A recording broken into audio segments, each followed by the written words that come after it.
এটি কিন্তু আমার ছবির সাথে অলমোস্ট ম্যাচ করে গেছে। তো আমি ইমেজটা ডাউনলোড করে নিচ্ছি। কোনো ঝক্কি ঝামেলা নেই, জাস্ট ডাউনলোড ইমেজ। আপনার ইমেজ ডাউনলোড হয়ে গেছে। হ্যালো ভিউয়ার্স, আসসালামু আলাইকুম। কেমন আছেন সবাই? আশা করি সবাই ভালো আছেন। আজকে আমি আপনাদের সামনে নতুন একটা ভিডিও নিয়ে এসেছি। ভিডিওটা যদিও একটু বড় হতে পারে, বাট ধৈর্য ধরে দেখবেন। আশা করি এই একটা ভিডিওর মাধ্যমে আপনারা অনেকগুলো অনলাইন টুলস সম্পর্কে জানতে পারবেন এবং উপকৃত হতে পারবেন।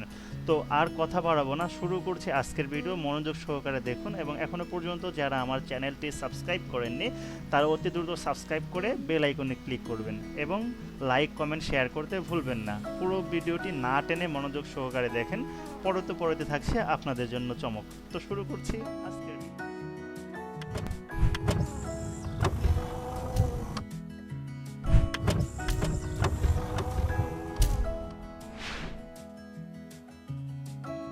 ভিউয়ার্স। আজকের ভিডিওতে আমি 5টি অনলাইন সাইট সম্পর্কে আপনাদেরকে দেখাবো, যেখানে ইমেজ নিয়ে আপনারা অনেক ধরনের কাজ করতে পারেন।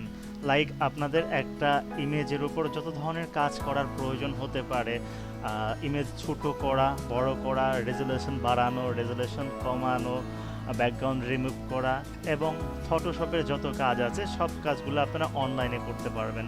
তো কিভাবে করবেন তাই নিয়ে শুরু করছি। দেখুন, আমি এখানে 5টা সাইটের লিঙ্ক এবং তাদের কার্যক্রম আমি লিখে রেখেছি। আপনাদেরকে ভিডিও ডিসক্রিপশনে আমি এই 5টি সাইটের লিঙ্ক দিয়ে দিব, আপনারা সেইখান থেকে ঢুকতে পারবেন। তো সর্বপ্রথম আমি যদি ভিজিট করি, সর্বপ্রথম যে সাইটটা রয়েছে তিনি পিএনজি। আমি একটা নতুন ব্রাউজার ওপেন করলাম, ব্রাউজার ওপেন করে পেস্ট করে দিলাম tinipng.com। দেখেন, এই সাইটটার মধ্যে আপনারা কি করতে পারবেন। প্রথমত এই tinipng-র মাধ্যমে আপনারা আপনাদের ইমেজের সাইজটাকে অনেক ছোট করতে পারবেন এবং এই সাইটটা সম্পূর্ণ ফ্রি এবং এই সাইটটা আপনার ইমেজের অরিজিনাল কোয়ালিটি একটু নষ্ট হবে না, কোয়ালিটি ঠিক থাকবে, বাট ইমেজের সাইজটা ছোট হয়ে যাবে। তো আমরা প্র্যাকটিক্যালি শুরু করি। সাইটটা ওপেন করার পর জাস্ট এখানে ক্লিক করে আমি একটা ইমেজ রেখেছি, এই ইমেজটা আমি এডিট করতে চাই। তো আমি দেখে নিই প্রথম ইমেজটার সাইজ কত আছে। ইমেজটার সাইজ আছে এখন 983 কেবি। ওকে, তো আমি কাজ শুরু করছি। 983 মিনস অলমোস্ট 1 MB। তো তারা দেখেন এই ইমেজটাকে মাত্র 169 কেবিতে নিয়ে আসছে। তো আমি ডাউনলোড করে দিলাম, দেখি কি হয়। অলমোস্ট ডাউনলোড হয়ে গেছে। তো আমি ইমেজটা এখান থেকে কাট করে আমি আমার মূল ইমেজের পাশে নিয়ে রাখবো, যাতে আমাদের বুঝতে সুবিধা হয় যে রেজুলেশন কেমন হলো।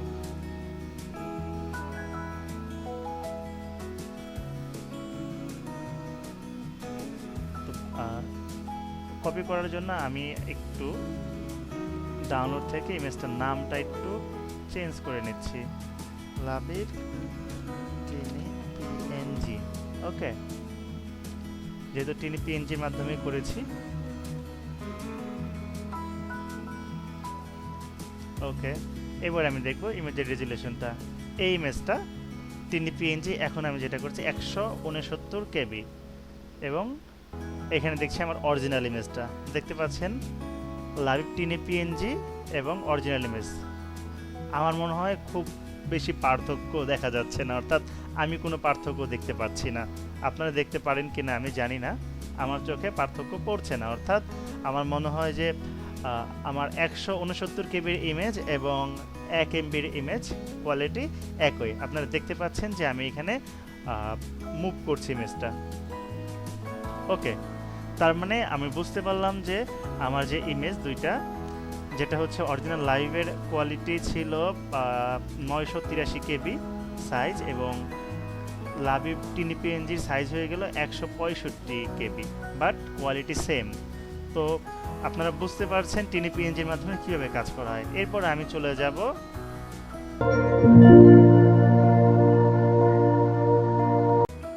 resizepixel.com এ। resizepixel-এর কাজটা অনেকটা কাছাকাছি। এখানে আমি একটা ইমেজ আপলোড করে দিলাম। আমি আমার প্রথম ইমেজটাই আপলোড করে দিলাম, লাভিভ জেপিজি যেটা ছিল অরিজিনাল ইমেজটা। দেখেন আমার অরিজিনাল ইমেজটা এখানে হয়ে গেছে। এখন আমি এটাকে রিসাইজ করতে যাচ্ছি। তো রিসাইজ যখন করতে চাই, দেখতে পাচ্ছেন রিসাইজ আমার অরিজিনাল সাইজ হচ্ছে এইটা। তো আমি এখানে কনভার্ট করব। কনভার্ট আমি পিএনজিতে করতে পারি, কম্প্রেস করতে পারি, রোটেট করতে পারি, যা খুশি তাই করতে পারি। মিনি একটা বেশ কিছু ফটোশপের টুলস আছে। তো আমি এখন যেটা করব, কম্প্রেস করব। কম্প্রেস করব কিভাবে? এই ইমেজটা আমি চাচ্ছি 100 কেবির মধ্যে আনার জন্য, বা আমার মন চাচ্ছে 200 কেবিতে। আমি যদি অটো করি তাহলে অটোমেটিকলি তারা একটা সাইজ নিয়ে নেবে, বাট আমি অটো করব না, আমি এখানে ম্যানুয়ালি 150 কেবিতে নিয়ে আসবো। ওকে, 150 কেবি লেখার পর আমি কম্প্রেস করে দিলাম। দেখেন তার দেখাচ্ছে 142 কেবিতে আনতে সক্ষম হয়েছি। তো 142 কেবি যেহেতু হয়ে গেছে, এখন আমি এটা গো টু ডাউনলোডে যাই এবং ডাউনলোড ইমেজ। দেখেন ইমেজটা কিন্তু ডাউনলোড হয়ে গেছে। তো ডাউনলোড হওয়ার পর আমি যদি ইমেজটাতে চলে যাই, এই যে আমার ডাউনলোড, দেখেন 143 কেবি কিন্তু দেখতে পাচ্ছি। এটা আমি কোথায় করলাম? রিসাইজ পিক্সেলে। তো আমি যদি লিখি রিসাইজ পিক্সেল, এবং এখন আমি এই ইমেজটাকে কাট করে নিয়ে যাচ্ছি আমার মূল ফাইলে, যেখানে আমি অন্য অন্য ইমেজগুলো রেখেছি, আমার মেইন ফোল্ডার। দেখেন এটা হচ্ছে লাবিব, যেটা 1 MB, এবং এখন যে ইমেজটা দেখতে পাচ্ছি আমরা রিসাইজ পিক্সেল। রিসাইজ পিক্সেল কিন্তু মাত্র 145 কেবিতে চলে আসছে, বাট ইমেজের কোয়ালিটি দেখেন অলমোস্ট সিমিলার। তিনটা ইমেজের কোয়ালিটি কিন্তু আমি দেখলাম এখানে কিন্তু কোনো চেঞ্জ নাই। আমি যদি ইমেজের সাইজ দেখি, লাবিব পিক্সেল, এটার সাইজ কিন্তু 142 কেবি, আর যেটা প্রথম ইমেজটা ছিল এটা কিন্তু 1 MB, বাট আমার ইমেজের কোয়ালিটি কিন্তু একটুও নষ্ট হয়নি। ওকে, তো আমি 3 নম্বরে যে অনলাইন সাইটটা সম্পর্কে আপনাদেরকে দেখাবো সেটা হচ্ছে কাট আউট প্রো। অনেক ইন্টারেস্টিং একটা সাইট, যেখান থেকে আমি ইমেজ নিয়ে অনেক কাজ করতে পারি। তো আমি পেস্ট করে দিলাম, লিঙ্কটা তো আপনারা পেয়েই যাবেন। দেখেন কাট আউট প্রোতে আমি ইমেজ আপলোড করলাম। আমি আমার পছন্দ মতন ইমেজ আপলোড করতে পারি। এখানে আমি অরিজিনাল ইমেজটা আপলোড করলাম, লাবিব। এখানে তারা সাইন ইন করতে বলছে আমার ইমেল দিয়ে, তো আমি সাইন ইন করলাম না।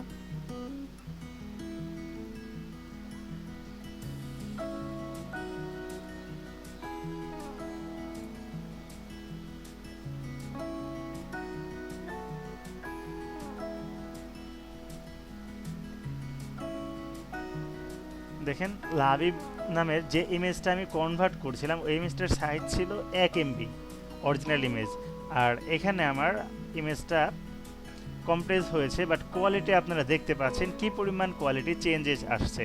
তো আমি যদি এটা ফ্রি ডাউনলোড করি, আমি এই যে ডাউনলোড করতে গেলে আমার অ্যাকাউন্ট ওপেনিং থেকে শুরু করে কিছু ঝামেলা আছে, তো আমি ঝামেলায় যাব না, আমি ফ্রি ডাউনলোড করছি, আমি পিএনজি ফাইলটাই ডাউনলোড করে নিচ্ছি।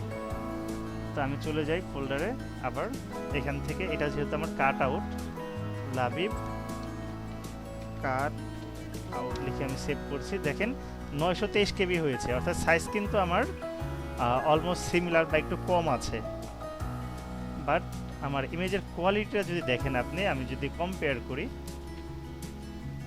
কাট আউট প্রো, ওয়াও,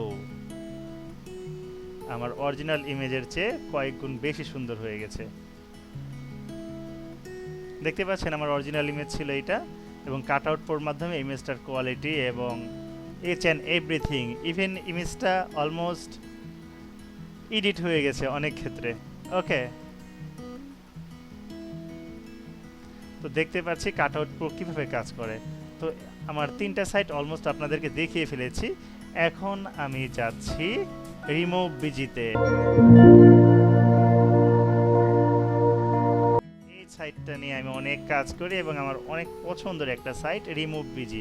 তো দেখবো রিমুভ বিজি কীভাবে কাজ করে। দেখেন রিমুভ বিজি মূলত ব্যাকগ্রাউন্ড রিমুভের একটা সাইট, কিন্তু শুধু ব্যাকগ্রাউন্ড রিমুভ না, এই সাইটটা দিয়ে আপনারা অনেক অনেক কাজ করতে পারবেন। আমি এখানে সিম্পলি আপলোড করে দিচ্ছি। আমি কাট আউট প্রোর মাধ্যমে যে ইমেজটা পেলাম ওইটা নিয়ে কাজ করি, যেহেতু ইমেজটা অনেক সুন্দর দেখাচ্ছে কোয়ালিটি, বাট ইমেজের সাইজ কিন্তু বাড়েনি। আমার ব্যাকগ্রাউন্ড রিমুভ হয়ে গেছে। এখন আমি চাইলে ইমেজটাকে যে কোনো সময় ডাউনলোড করে নিতে পারি। ওকে, ইমেজটা কিন্তু ডাউনলোড হয়ে গেছে। ক্লিক করলেই দেখতে পাচ্ছি আমরা আমার ইমেজটা ডাউনলোড, এবং এই ইমেজটার ব্যাকগ্রাউন্ড রিমুভ। এই ইমেজ আমি যে কোনো জায়গায় ব্যবহার করতে পারবো। তো শুধু ব্যাকগ্রাউন্ড রিমুভ না, রিমুভ সাইটটা কীভাবে কাজ করে দেখুন। এডিটের পর আমি যদি এডিট ক্লিক করার পর দেখেন ব্যাকগ্রাউন্ড তো আমি রিমুভ করলাম। এখন এখানে আমি চাইলে দেখেন ব্লারের বেশ কয়েকটা অপশন আছে।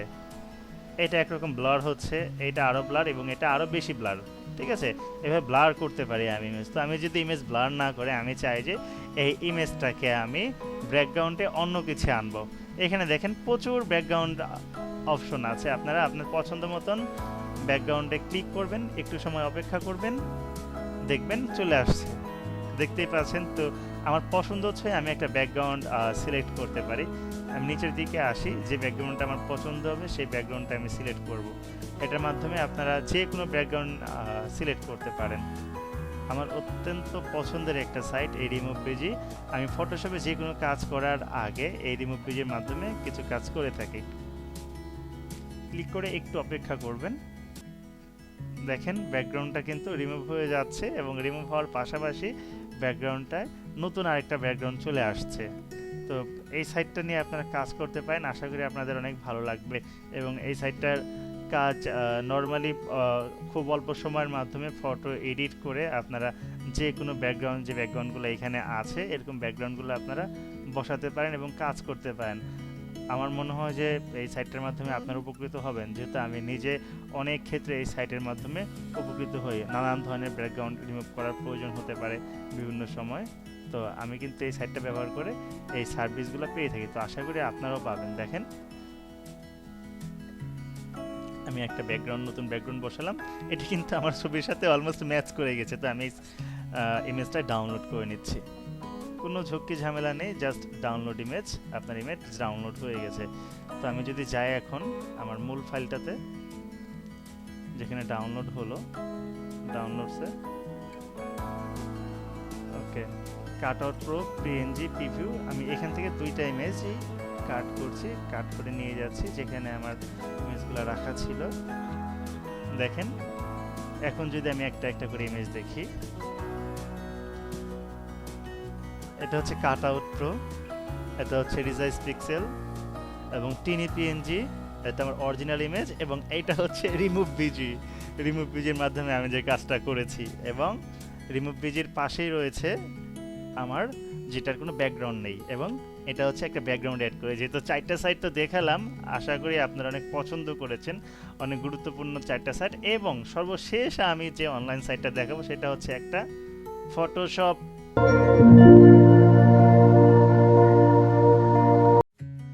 বুঝতেই পারছেন ফটোশপ কেন।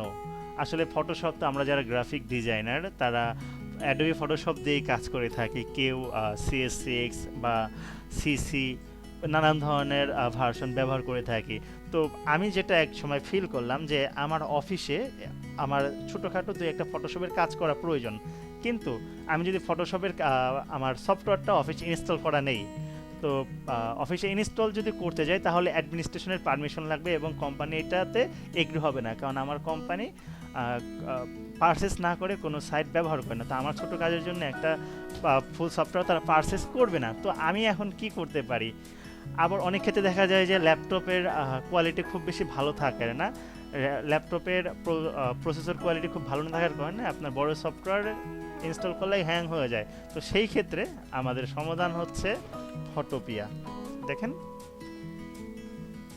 ফটোপির মাধ্যমে আপনার সম্পূর্ণ ফটোশপ প্রজেক্ট এইখানে আপনি কাজ করতে পারবেন। দেখেন আমি যদি এটা কাজ করতে ডেস্কটপ থেকে লাইক আমি যে কোনো একটা ইমেজ নিয়ে কাজ করব, লাইভ ইমেজটা নিলাম। দেখেন আপনারা যারা ফটোশপে কাজ করে অভ্যস্ত তারা কিন্তু দেখতে পাচ্ছেন যে সম্পূর্ণ ফটোশপের ইন্টারফেসটা এখানে চলে আসছে। আপনার ফটোশপে সব কিছুই পাবেন, এবং ফটোশপে যেভাবে কাজ করেন আপনারা এখানে কিন্তু একইভাবে আপনারা কাজ করতে পারবেন। ফটোশপের প্রায় সব টুলগুলাই এখানে রয়েছে। তো এইটা দিয়ে আপনারা আশা করি কাজ করতে পারবেন, আমার নিজেরও খুব পছন্দের, তো আপনাদেরও ভালো লাগবে আশা করছি। এটা একটা সম্পূর্ণ ফটোশপ এখানে রয়েছে। তো আমি জাস্ট একটু কাজ করেই দেখাচ্ছি আপনাদেরকে, যেরকম আমি ইমেজটা ক্রপ করছি। আমার ইমেজ তো ক্রপ হয়েই গেছে। তো আমি এই ইমেজটাকে ইমেজ ফাইল হিসেবে এক্সপোর্ট অ্যাজ জেপিজি হিসেবে আমি এক্সপোর্ট করছি। দেখেন একেবারে ফটোশপের মতো সব কিছু। আপনি চাইলে বাড়াতে পারেন, কোয়ালিটি কমাতে পারেন। আমি কোয়ালিটি 72তেই রাখছি। 2তে রাখার পর আমি সেভ দিয়ে দিচ্ছি। ইমেজটা কিন্তু সেভ হয়ে গেছে। কোথায় সেভ হয়েছে? এই যে লাবিব। আমি এটার নাম দিলাম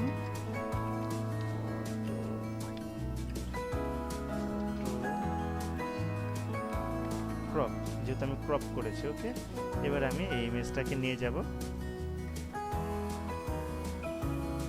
আমার মূল যেখানে সব ধরনের ইমেজগুলো রেখেছিলাম সেখানে। ওকে, তো দেখেন আমার অরিজিনাল ইমেজ ছিল লাবিব, যেটার সাইজ ছিল 983 কেবি। তারপর আমি দেখেন বেশ কয়েকটা ইমেজ ওই ইমেজটার মাধ্যমেই তৈরি করেছি আপনাদের দেখানোর স্বার্থে এবং দেখানোর সুবিধার্থে। ওকে, তো আশা করি আপনাদের সবগুলো জিনিসই ভালো লেগেছে। আমি যে টুলসগুলো দেখিয়েলাম আপনারা আশা করি পছন্দ করেছেন, এবং এরকম অনলাইন হ্যাকিং টুল যে জিনিসগুলা কুইক সলিউশন দিবে আপনাদেরকে, নট পেড, ফ্রি, এই ধরনের আরও টুলস পেতে কমেন্ট করে জানাবেন। এবং আপনাদের কাছে যদি আমার ভিডিওটি ভালো লেগে থাকে তাহলে অবশ্যই শেয়ার করতে ভুলবেন না। তো ততক্ষণ পর্যন্ত ভালো থাকবেন, সুস্থ থাকবেন, এবং আশা করি খুব দ্রুত সময়ের মধ্যেই আপনাদের প্রিয় অফলাইন টিউটোরিয়াল চ্যানেলে আপনাদের জন্য নতুন আরও ভিডিও নিয়ে হাজির হতে পারবো। ততক্ষণ পর্যন্ত সবার জন্য শুভকামনা।